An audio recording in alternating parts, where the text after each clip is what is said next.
So guys, we were told that these terrorists ravaging the country were brought in by the APC. They were left unattended to after the election, and they refused to go back to their countries of origin. Today, they are thorns on the flesh of Nigerians. But Sheikh Gumi has a message for Nigerians. He said Nigerians have no option, that they must live with these guys. Now, take a look at what Sheikh Gumi said. They are going nowhere.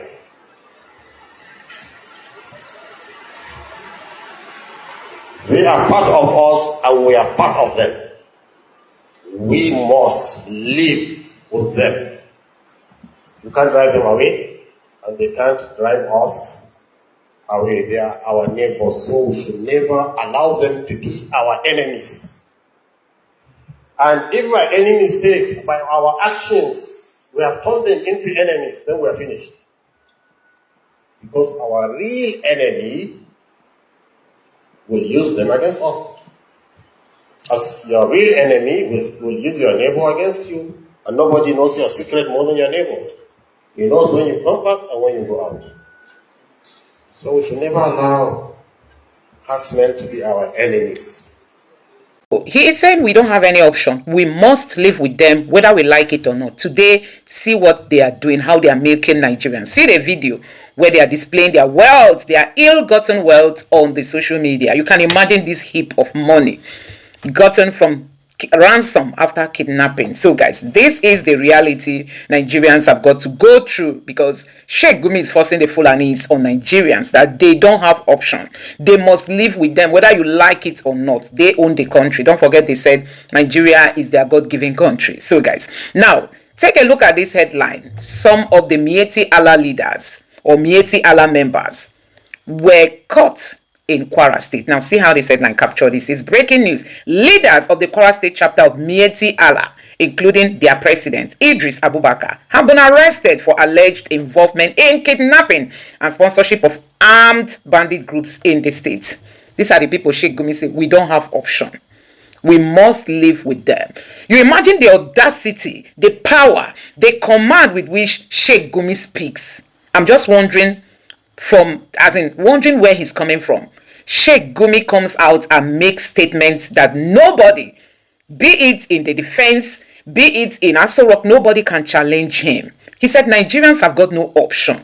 You must live with them. They don't have houses, they don't have land. But Sheikh Gumi said you are forced to accept them. Now look at it. Mieti Allah leaders caught up with, cases of kidnapping and also sponsoring armed bandits. So guys, this country is gone. This country is gone. And that is why people don't want to talk. The Christians are not speaking. And the country is deteriorating every day. You can imagine the audacity. It is in this same country that we were forced to accept the Muslim ticket, something that has never happened. And today, look at insecurity everywhere. They are penetrating all over the places. Shetima came out recently telling northern leaders to resist every plan to divide Nigeria. They said Nigeria must remain together, even if they want to Islamize this country. Nobody is allowed to go. Whether you say Biafra or Dudua, you are not allowed to separate. You must remain in Nigeria to experience the Sharia rule over you. That is exactly what they are trying to say. Now, many Nigerians have questioned the silence of Christians, not just Christian leaders, even ordinary Christians, because God can use anybody. Everybody is silent. We were just talking about the Sharia Council coming up to say that Amopitan, the INEC chairman, is not allowed to conduct the 2027 election because he once wrote a piece about the genocide going on in Middle Belt. They said they are going to reject any result that comes out as a result of 2027 election. They are not going to accept it. And you see, Christian leaders are all silent. So guys, a whole lot is happening in this country. Now the US is saying Christian persecution. US lawmaker calls for more sanction. Laments Nigeria government's failure to rescue Kaduna Christians 12 days after abduction. These people are still, nobody is even talking about them. Nobody. I mean, Tinubu went to Turkey with call it Nuhu Ribadu, call it the defense minister, call it, all of them is either they are in Turkey or they are in Saudi Arabia. Nobody is there. And now the same day, I think the day after this abduction happened in Kaduna State, the state governor was engaged in an APC rally. So guys, this country has been sold over. I mean, if you are a Christian and you are keeping silent, don't worry. God will raise stones to speak. But by then, you will not be free from what is currently happening in the country. From the look of things, they are forcing Islam on Nigerians, and Nigerians have got nothing to see. Now, see this headline here. It says Borno State spends 4.3 billion naira on repentant Boko Haram terrorist fighters in 2025, but only 2.7 billion on university teaching hospitals. Now, you can see the budget for terrorists is now superseding that of, you know, the ordinary people. Just how many are these bandits that we are using that amount? These are a handful of persons. Then if you come to the entire state, the hospital cannot even be properly funded. And that is why they are saying resist every plan to Islamize Nigeria. They want everybody to remain in Nigeria and practice Islam. Now, guys, I'm going to allow you to take a look at some of the reactions that have come out from many Nigerians. Take your time, watch these videos, and let me know your honest reaction in the comment section below. Please don't forget to subscribe to the channel and turn on the bell notification for more updates. Thank you. Now take a look. This is the second time the president of Turkey is calling Nigeria a Muslim nation, an Islamic nation. This is the second time. And guess what? The APC government did not say anything about it. They're all quiet.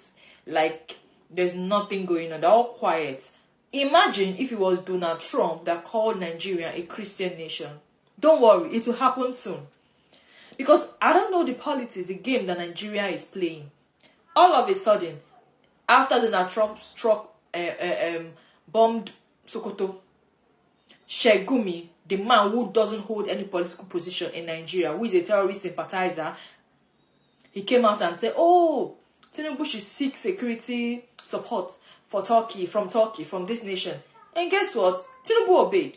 Now, Nigeria and Turkey has a security deal. I don't know what that entails because we cannot trust the APC government. But guess what? After the whole signing and stuff, for the second time, the president of Turkey is calling Nigeria a Muslim nation. Nigeria is a country that has more Christians than Muslims. Nigeria is a country with more churches than mosques. Nigeria have the biggest churches in the whole of Africa. There are literally 100 times more churches than there's mosques in Nigeria. And you are calling Nigeria a Muslim nation. I've said this before, I'm going to say that the APC government should literally know how they are moving with this Islamic agenda of trying to Islamize Nigeria. They should be careful. If they are not careful, the next war in Nigeria will come from religion. They should be very careful. And APC should go tell the president of Turkey, Nigeria is not an Islamic nation. Nigeria will never be an Islamic nation. Nigeria is not a Muslim nation. Rather, Nigeria is a secular country. Nigeria is a secular nation. And if Nigeria has to be, literally go with one faith, that will be a Christian. That will be Christianity. Nigeria will be a Christian nation. No, these are no peace. Some of those communities. But what exactly is the group's position on community self-defense or vigilantes' actions in these communities? Thank you very much. The first thing that I am saying on behalf of many Yoruba people throughout the world is that it is wrong for Miyetti Allah vigilantes to be deployed to be securing the lives of Yoruba people. The Yoruba people in Kwara State are the majority in Kwara State. And they have the ability to also create their own vigilantes. What we heard, it's in public view, that the state government was hiring Miyetti Allah vigilantes. Why should a socio-cultural organization having a paramilitary outfit and to be securing the lives of people that they are not even indigenous to? So these are the things that are very, very suspicious and very, very ridiculous. You cannot bring I'm not trying to, we know the ethnicity of the bandits, according to the videos and evidences we're saying, that are carrying out this non-stop attack against all Nigerians across Nigeria.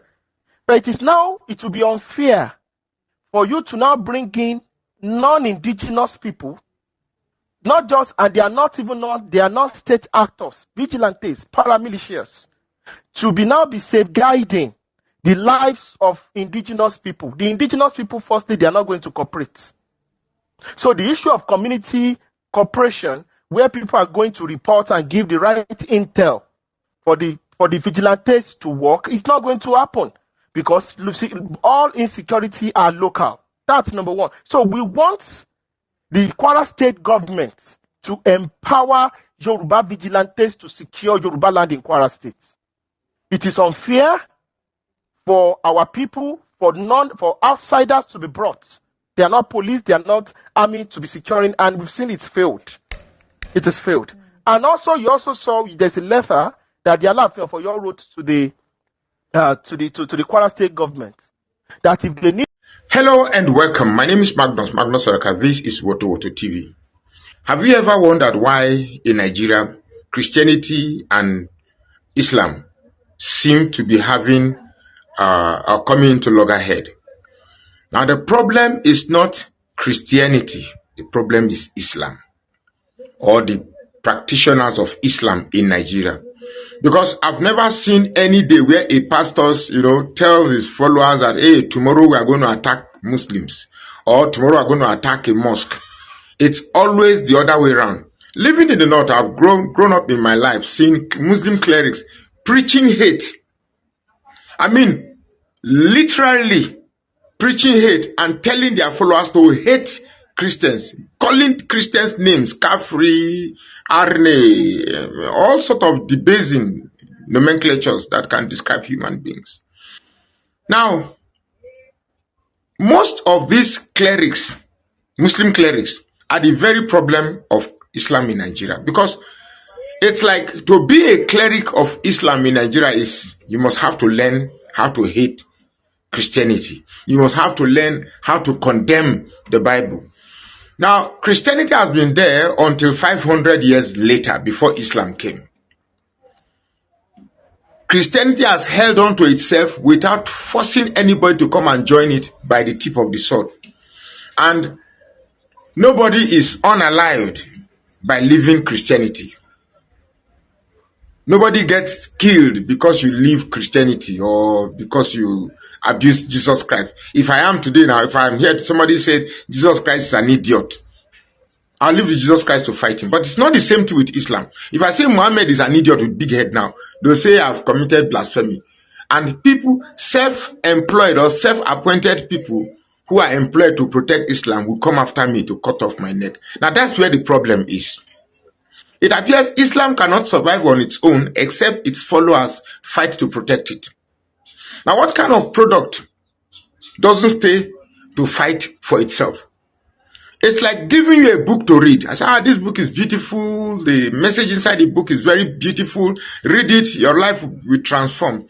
And you read it, you take the book and you read it.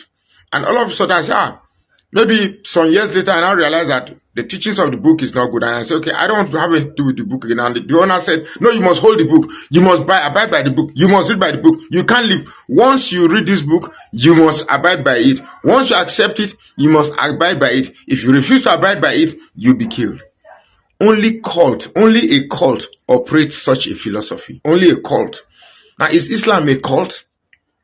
Answer it.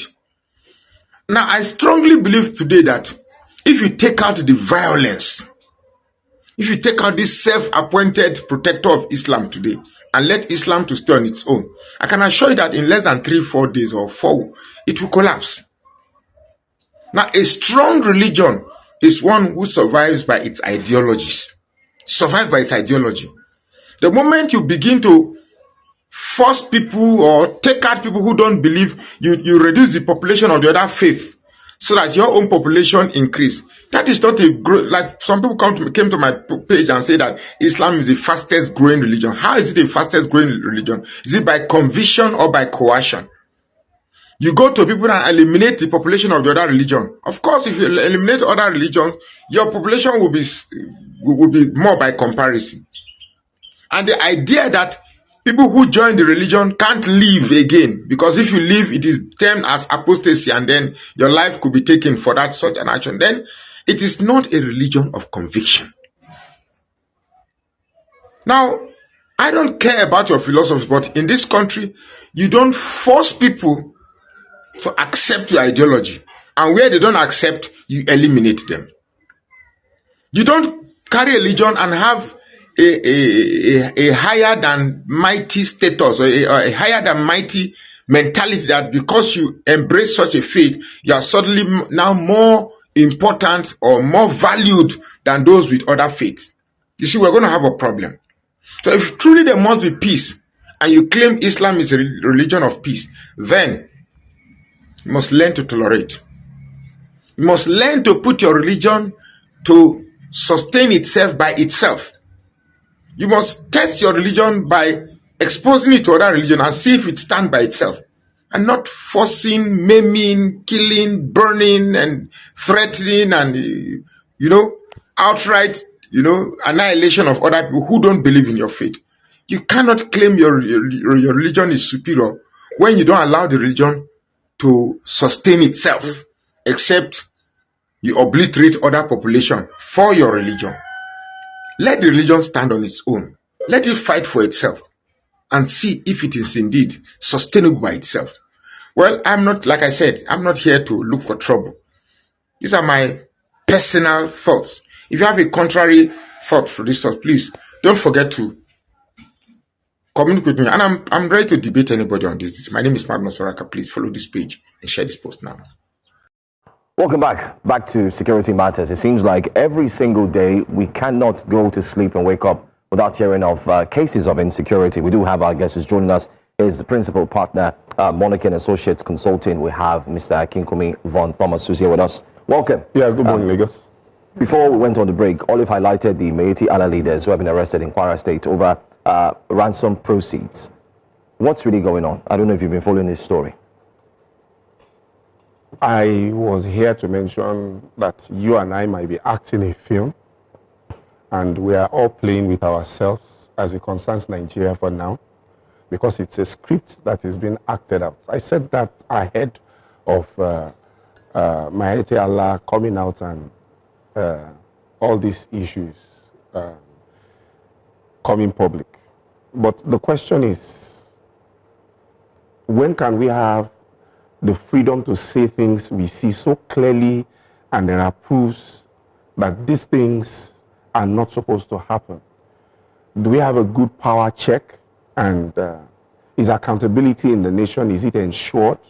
Because if we don't have institutions in place that have the right to function for our sake, then we are all just playing. Now, these three people at the end of the day might be pushed to the fact that they say this is an independent case, that they are just Nigerians, that they should be dealt with as individuals, and they should not be related with an organization that is peaceful and doing what they have to do. But if you see the evidences and things that have been produced as their movement and their involvement with task force, their movement within the country, and how they've come to arrest them now, they might just leave these people at the end where nobody will stand for them to say they are part of us, we are responsible for them. And these same people that we feel we've arrested citizens now, they can disappear and nothing will happen. So we might just be joking with ourselves. But why is it a joke? Isn't this a breakthrough that people who receive ransoms, if at the end of the day, these people we arrest, the situation is pushed to the fact that they are responsible for themselves, and it is an independent thing, not related with an organization, enough for us to prove that there is a conspiracy in place or there is something happening that we can ask for accountability and the power that is backing this to be checked. Then we are dealing with one man you found in a bush that bears so name, and he has done what is wrong. Then deal with him. Then it's a joke because there is no organization, there is no accountability, and there is no check. So you and I can continue to advocate as long as we want, and we are just joking. So permit me to use that word, joking. I mean, it is quite an unfortunate scenario here. The elites have also been criticized. They've been accused of being complicit. Many have said that they haven't spoken as strongly or as passionately, that a number of them are turning away and looking away from these matters. You know, what role do citizens have to play in this? What role do the elites, do they really, can people blame them in the way that they've been blaming them? I won't follow your big English. Let's implement robust whistleblowers. Let's implement it. Follow me. There's a whistleblower in prison. No? I'm going somewhere. I'm going somewhere. Okay. I'm going somewhere. Freedom of press. Let's ensure that is in place. But the institutions to back them, should it be there will be reprisals or reactions that these people will be punished for doing what they ought to do for us to get the truth out? Those institutions have to be empowered and they have to be independent. Because if we don't organize and arrange the backflop or what these things will fall back on, then everybody will know the truth. We'll keep talking about this thing and nothing will be done. So the whistleblowers that we know, there are people that know things. There are people that are ready to stand as evidence or give evidence for things that are happening. Enough for us to have justice and there will be punishment for one thing or the other. But what if all those institutions are corrupted? So there's no place for accountability. Power is not checked. So we are playing according to the dance of those that power is in their hands. But it sounds at best very optimistic. It sounds very long term. I'm looking at something rather immediate. Well, nothing good. Nothing good. That is, if it is not organized, you're joking. Look at what my brother here said. He said a whistleblower is where? Is where he is. So if we don't arrange those things, the first thing is we need to make everybody know that instead of us coming out and saying all these things truthfully like we are joking, then let's leave it and face the consequences that some people have made up their mind that this country will not stand, and let's let them have their play. But if we don't want them to have their play and we want to voice out and speak, then we need things in place to protect those that are ready to come out to fight. If those things are not in place, then we can continue to talk. So we can rightly say that this issue is more than what meets the eyes. Because what people are hearing and seeing, there could be an underground factor that many still don't know. Permit me to run through the timeline of this particular story. So it was mentioned that the National Security Advisor, Nuhu Ribadu, engaged a group of vigilantes to tackle banditry in Kwara State. Okay. We all agree on that. That was the story that came out. Okay, why don't you use local vigilantes and so on, due to the fact that there's been terrorists in the state. And the SSA to the governor of Kwara State confirmed that. I'm talking about Mr. Abdul Latif. He confirmed that yes, they're working with the NSA and he's getting a few persons within the vigilante to protect. Secondly, soldiers arrested bandits in Kwara State. There were videos where they were all lying down and they were being kicked and so on. The bandits confessed that Kwara State government gave them weapons. Kwara State government came out and said, no, we didn't give them weapons, oh, it's a lie. But later, Kwara State government said the only thing we gave them was they were using state van. So we have duplicity of information being shared. That's not all. Later on, a statement now came that those three that were caught in a video, that they were Miyetti Allah members. Moving on in December, they engaged with the Office of the National Nuhu Ribadu's office, and the Joint Task Force style, like they mentioned, they put them together to protect Ifelodun, a community. That's Miyetti Allah. Okay, let's see how we can protect the community and so on. But then again, Miyetti Allah says those three that you called out, they were our members. It's a lie. So why am I running through this timeline? There's a lot of back and forth. We gave them weapons, we gave them van. No, we did not give them. It's very simple. The big English you are speaking. Number one, lack of transparency. Number two, selective targeting. Number three, inconsistent statements. Number four, unusual leniency and severity. It's a drama. It's all a drama. We don't have a formed organization that is put in place for the administration of this country. Nobody can be held accountable. Then you and I are Nigerians. Let's not speak just to the crowd. Power can control anything. Power can control anything. I'm saying those that can counter or question this authority, they need to be, they need to be given their independent place to be able to fight, and they will not be afraid that they will be dealt with. And whatever they bring out there as punishment for anybody found as a culprit will go through for punishment. But you and I know this is not possible. You and I know this is not in place. So we're just playing safe to the public, or the government is just playing safe to the public. Look at that level of inconsistency. Look at that level of inconsistency. Who do we hold responsible for that? Nobody. So we keep going back and forth. So I said very easy. Bring laws to place that empowers whistleblower, the press, then give an organization, maybe the judicial or something, that have an independent power whereby whatever they say will come to pass and nobody can shake it. Empower them. Fine, you said long term, but everything good. What we are suffering now, they didn't wake up to put all this insecurity in place. It has been planned for a long time. And it's still a network of what we can fish out openly. Okay, we'll go on a break. When we come back, we'll look at the fact that it seems the biggest business is that of ransom and people earning from kidnapping. This morning we talked about the story of a couple. Two stories. A couple who had faked their own kidnap. And then the woman who's crying. We'll look into that and see what security details can do whenever they receive these type of information. After the break, for those who are following the insecurity Nigeria can do, especially in cases of information like these.